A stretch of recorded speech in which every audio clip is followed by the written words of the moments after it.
Welcome to the Underground, the Steel City Underground, a Pittsburgh Steelers podcast made by fans like you, for fans like you. Now, here's your host, Joe Kuzma.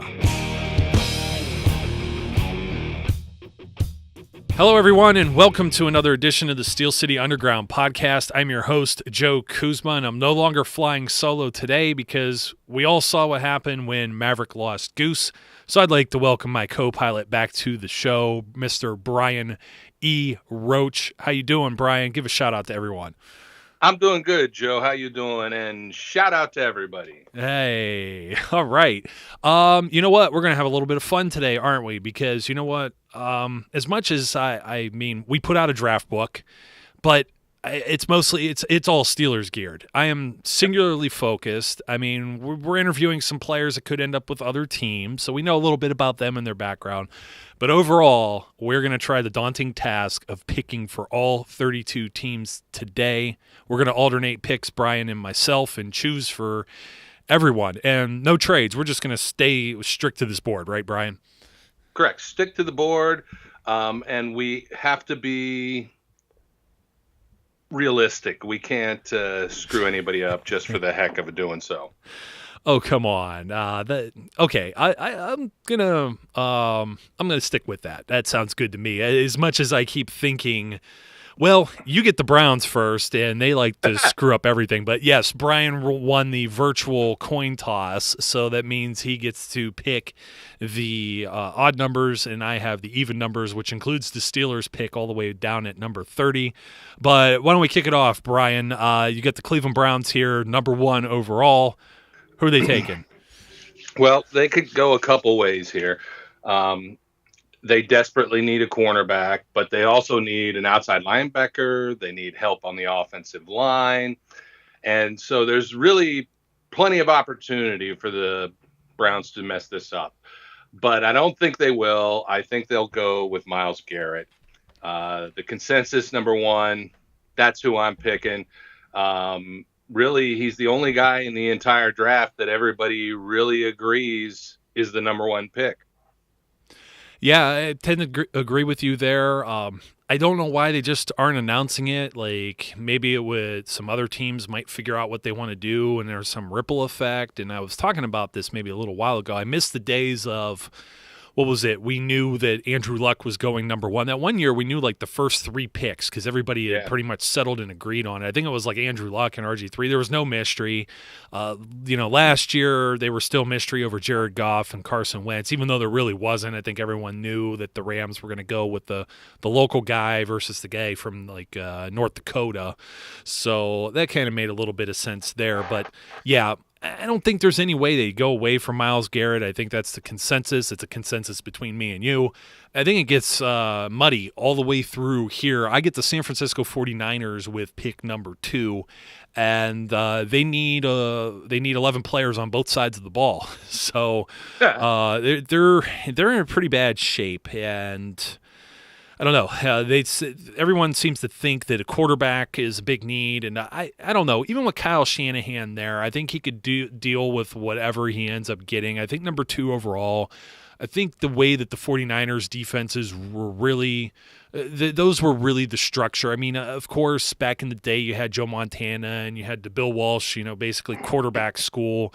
But those days are gone, and even when Jim Harbaugh was there, this was a strong defense, strong offensive line, strong defensive line.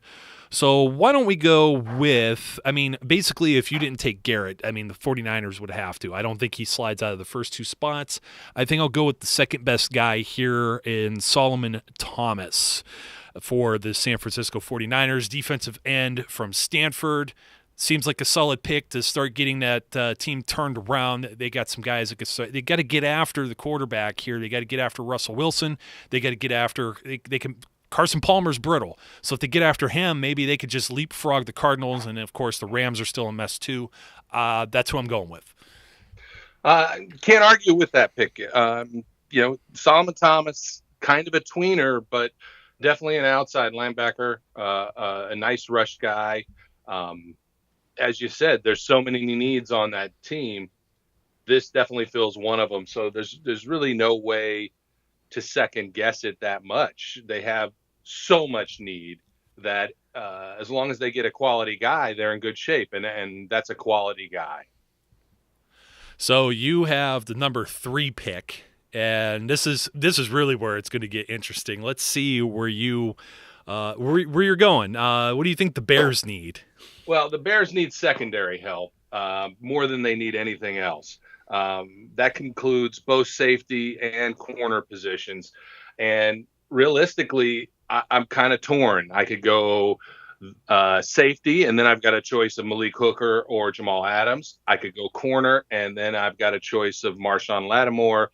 I think this is too high for Garyon Conley, but that's really probably the other primary corner that they might be looking at. I'm going to go Malik Hooker, though. I'm going to go with a safety. I think even though, well, I'm going to change my mind. I'm going to go with Adams. And here's why I'm going with Adams. There's been some talk about Malik Hooker's medicals coming out, and I just forgot about that until just now, and that they may not be stellar. He has had some injuries, and he's really only got 1 year of productivity. So I'm going to go with Jamal Adams from LSU. That sounds like a solid pick if I were to make one. I'm on the clock, number 4 here, Jacksonville Jaguars. I think they need a little bit of everything, too. The top 3 priorities, I think, as I've seen, I think this is NFL.com that actually put out what their official needs are. They pick 3 for every team.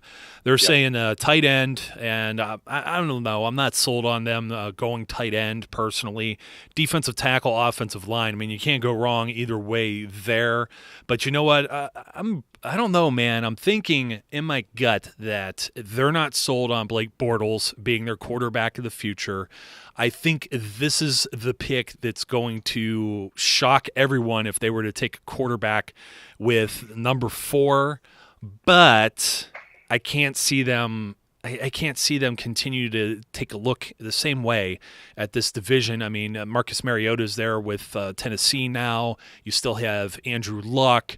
Houston might figure something out, but they're always playoff contenders too. So how do you get back into this? You going to roll with Blake Bortles again, maybe throw him like the 5th-year option? I think they could at least settle into the second rounds, or as I've predicted, maybe jump back into the first after they see what everyone else does, because my gut feeling here, and this is crazy, I was almost about to say, and this would surprise you, who the top quarterback I may have taken here, but I think 4 is a little too early for Deshaun Watson.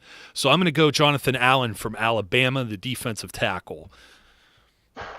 That's not a bad pick. I think if they went quarter, you're right, it would shock everybody.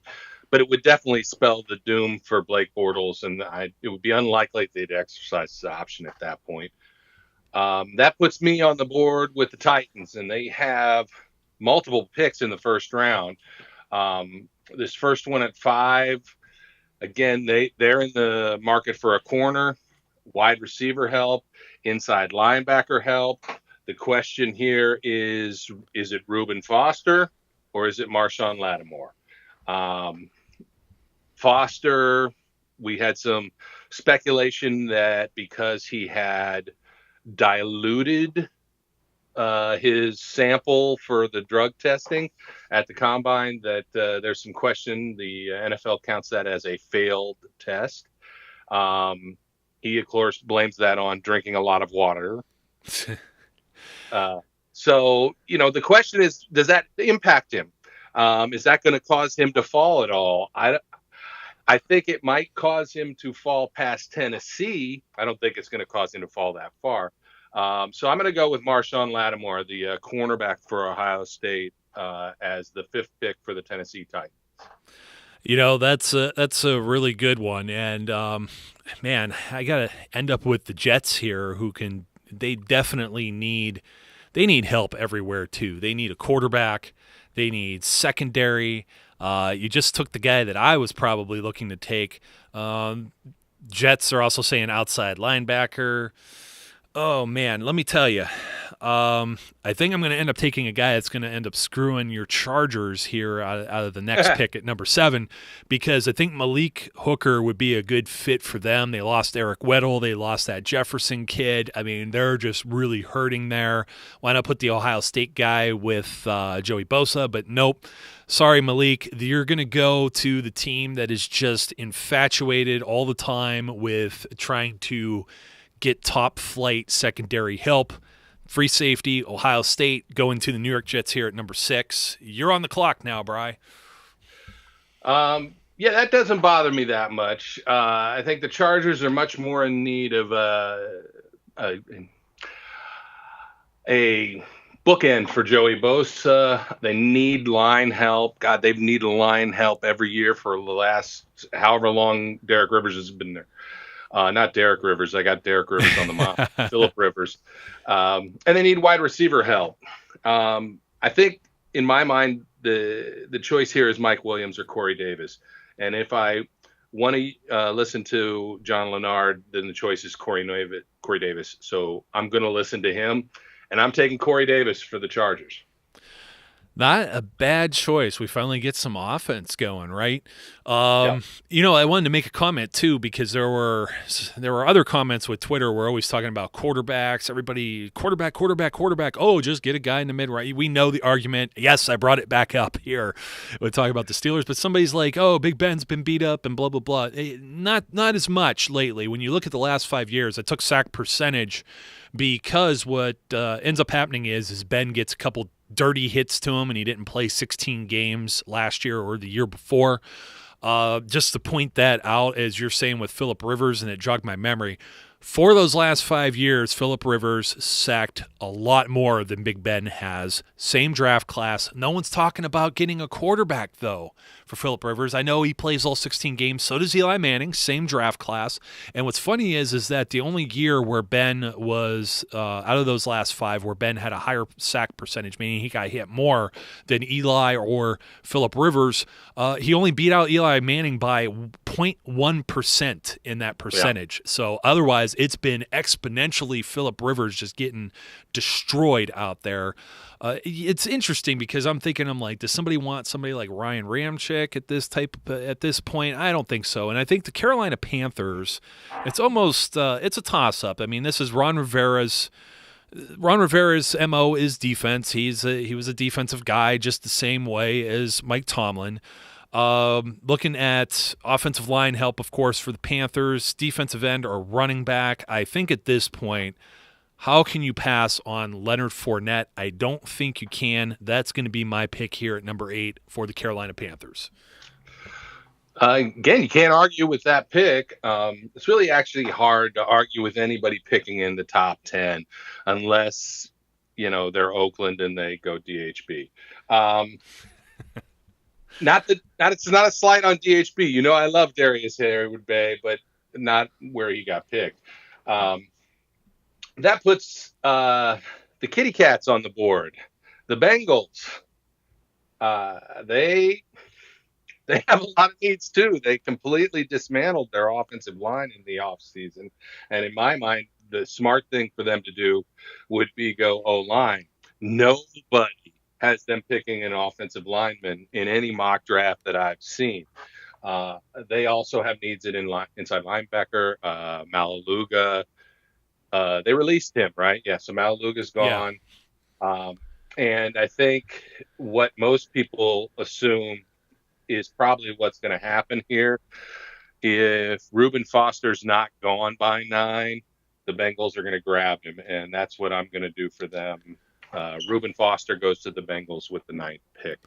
Very solid choice. I think so. I got the Buffalo Bills at number 10 here, and the consensus with them is that they need secondary help. They need a wide receiver. They also need a tackle. And I think I don't know, man. They don't really have the quarterback there yet either, but I don't see them blowing a top pick on this. You already had Corey Davis off the board, correct? That was your pick over to the Chargers. That's probably where the Bills are kicking themselves and are behind right now, but you see another guy fall in there, and I think You got to pair him up with Clemson's own Sammy Watkins too. Let's go, Mike Williams, number 10, wide receiver. I don't see. I see mirror images there. Let's put them both out there because when Sammy Watkins is healthy, he's on an island. They don't have anyone else to throw to. A lot of people are thinking tight end. To myself, let's stick with the basics. Let's get somebody else out there, and then maybe Tyrod Taylor can actually throw the ball around, or they find somebody in some of the later rounds. They still have Cardell Jones that they drafted last year too, so you never know. Yep. And I think that pick probably breaks the New Orleans Saints' heart because they're on the board now at 11. They need a wide receiver.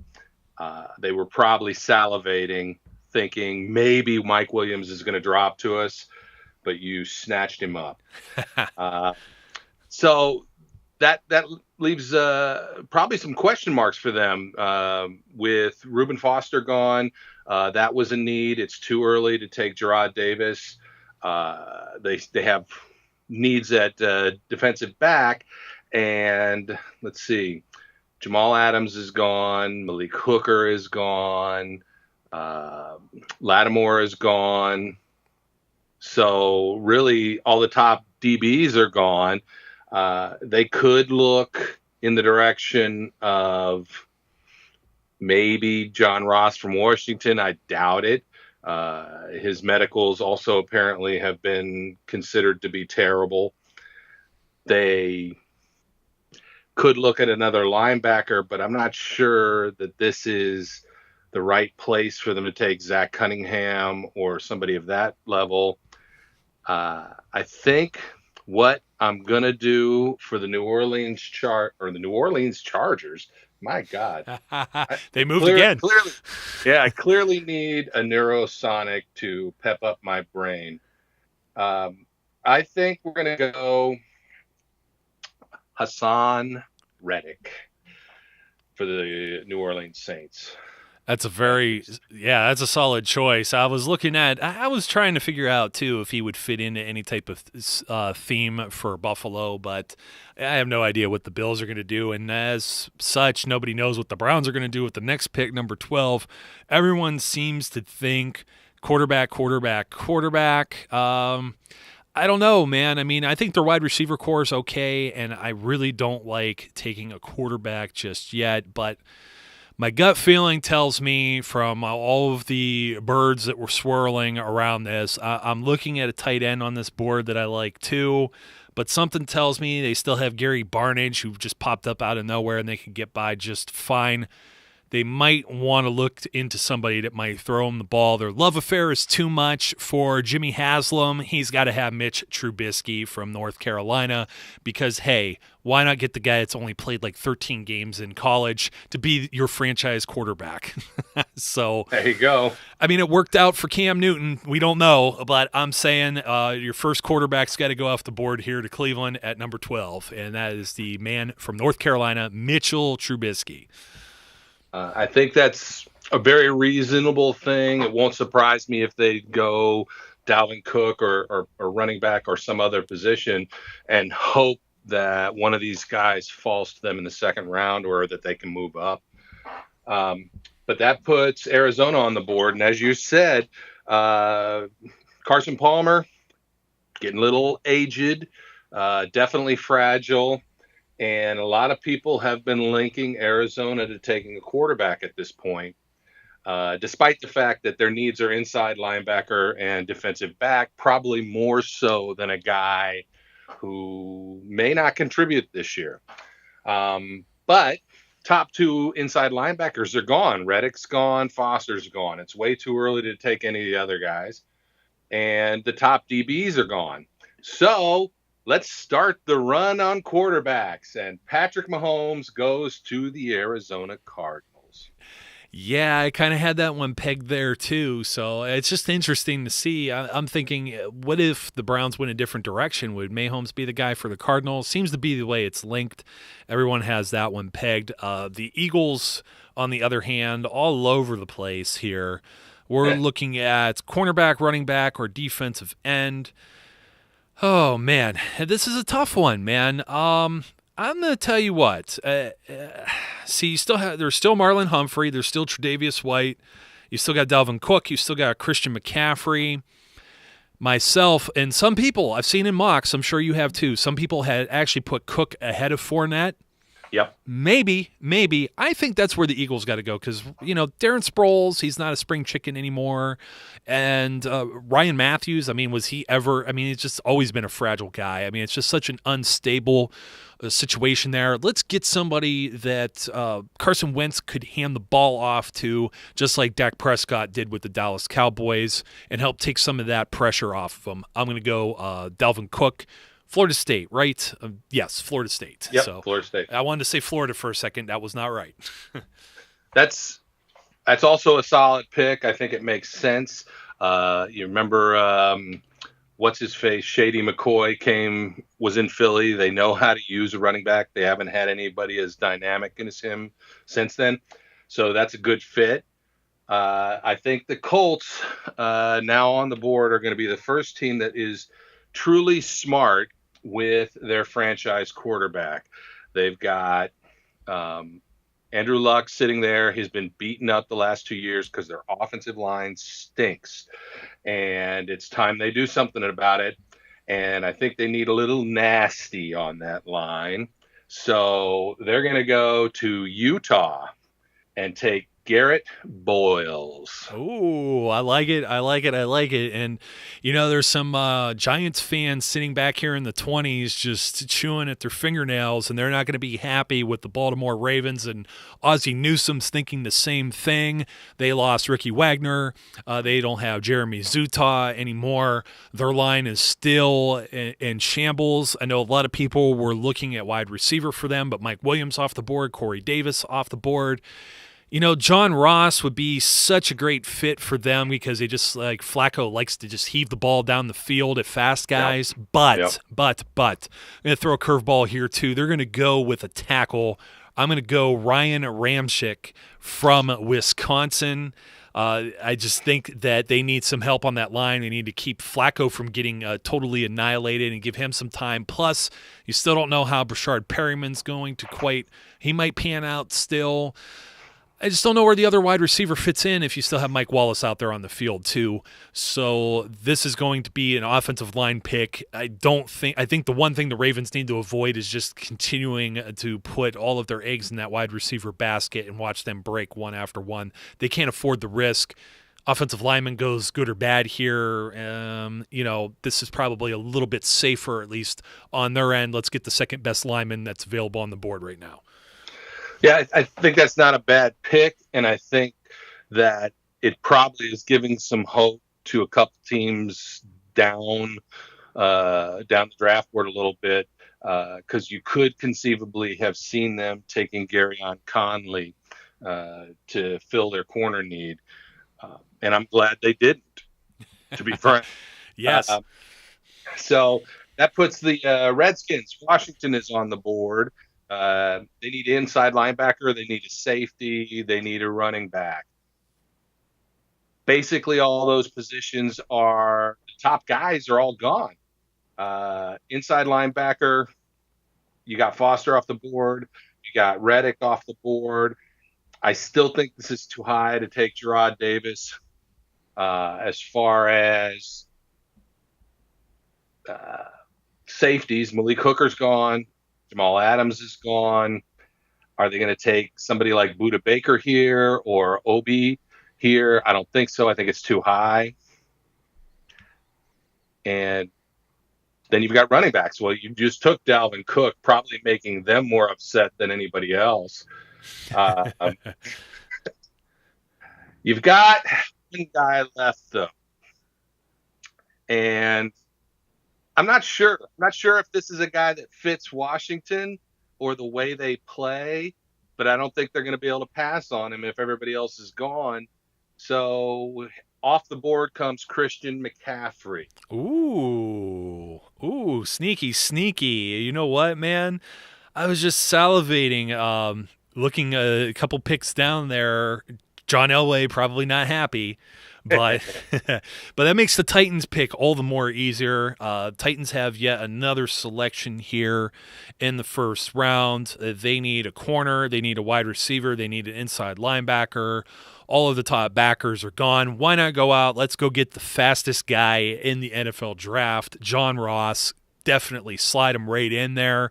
He becomes a Tennessee Titan, no doubt, the wide receiver from Washington. And that leaves Tampa Bay on the board next to you, Brian. Yeah, and that was a good pick considering they already took Lattimore earlier in the round. So that they've got two needs filled. So with the Buccaneers on the board, they need defensive line help. They need a running back and they need a safety. So they're sitting here going, how can we trade back? Because there's nothing left for us.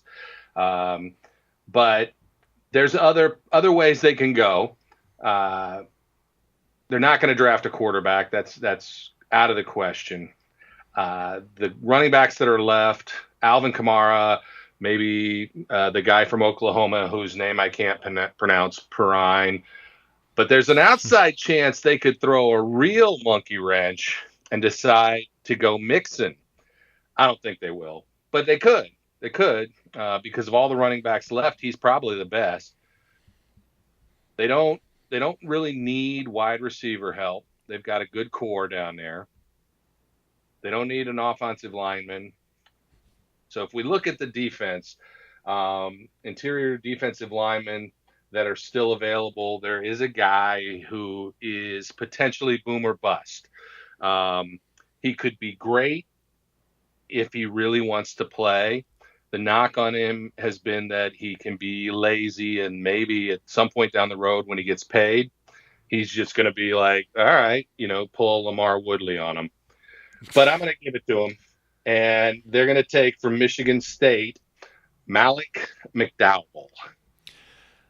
I like it. I see where you're going with that. So now I'm sitting here with the Broncos at number 20, and I didn't necessarily think the Broncos needed. I mean, Christian McCaffrey could project to be a wide receiver too. I don't think they necessarily need a running back. I think they're comfortable. They gave the contract to C.J. Anderson. I think what they need is they have a quarterback from last year, so Paxton Lynch is there behind Trevor Siemian. I think they need to build a little bit of a wall behind them, but I also think there's been something missing with those Broncos offenses ever since Julius Thomas left town, and I think you know where I'm already headed with this. I like O.J. Howard here from Alabama, the tight end, to fill that role. It's going to give Siemian or Lynch a little bit of an outlet. I was looking at maybe a guard or a tackle because Russell Okung no longer there, also a free agent. They've still been trying to patch up that other side of their line, but you know what? I can't see how they can overlook O.J. Howard at this point. Or, you know what? I mean, David Njoku is another guy I think they might be able to look at. But since Howard fell all the way here to 20, why not go there? I think you make an excellent point. This is a top 10 potential guy. Now you're at 20 and you have an opportunity to get him. How do you not take him? Especially since he does potentially give you an offensive weapon you've been missing. And not to mention, if he could block, that's more help over there on the offensive line. So you kind of get two cracks at the same thing there. So Yep. So that puts Detroit on the board, and the Lions are in need of edge, linebacker help, and wide receiver help. So there's not really a first-round wide receiver left. It's way too early for any of the other guys. It doesn't mean that somebody might not get desperate, feel like a run on wide receivers has occurred and they may take Zay Jones or somebody like that, but I seriously doubt it. I think what they're going to do is go edge. And of the edge rushers that are available, you've got Derek Barnett, Takaris McKinley, Harris, those guys. It's a toss-up. They could go McKinley. If they don't, I think it's Barnett. And I'm in their war room right now, basically flipping a coin. And it's Tennessee. Derek Barnett goes to the Lions. Yeah, he fell down there pretty far. And there's another value type pick. I like it. I really do.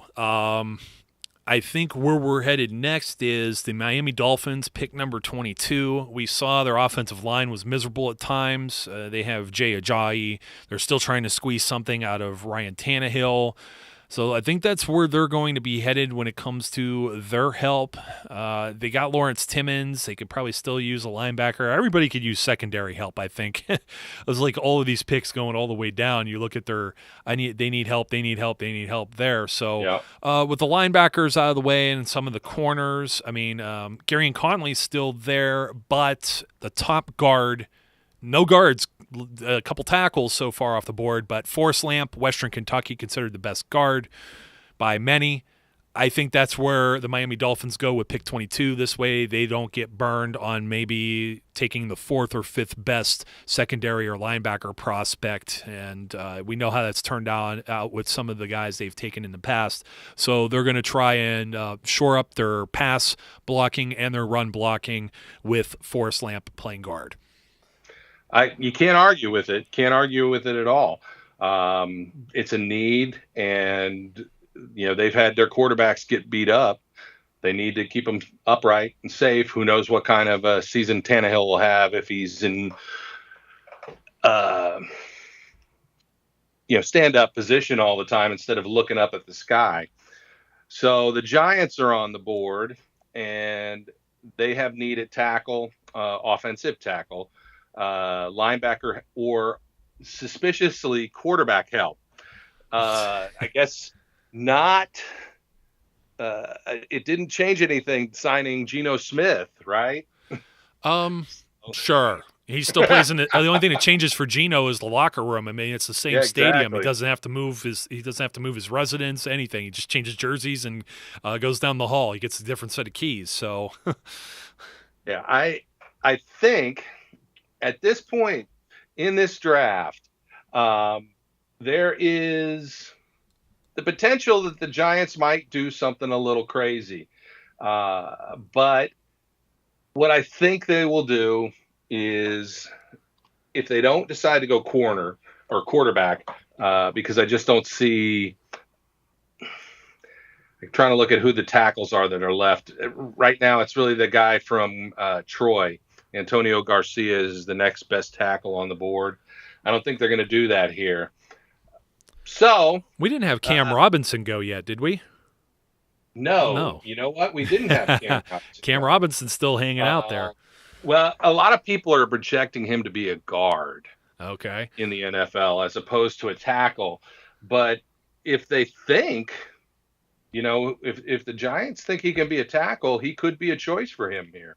I didn't think about him because I was thinking about him as a guard. I still think they're going to do this. They're going to go and take David Njoku. That's solid. I like it. It seems like a good fit for them. Eli Manning hasn't had a viable tight end threat since Michael Bennett left, and that was a long time ago. So this leaves me with Raider Nation here. And I don't know, Jack Del Rio, think he's going defense possibly.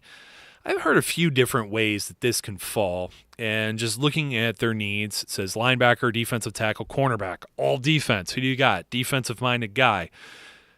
Some people are looking at the hard-hitting kid from Washington. Washington has a lot of hard-hitting kids anyways. This is Kevin King, the corner from Washington.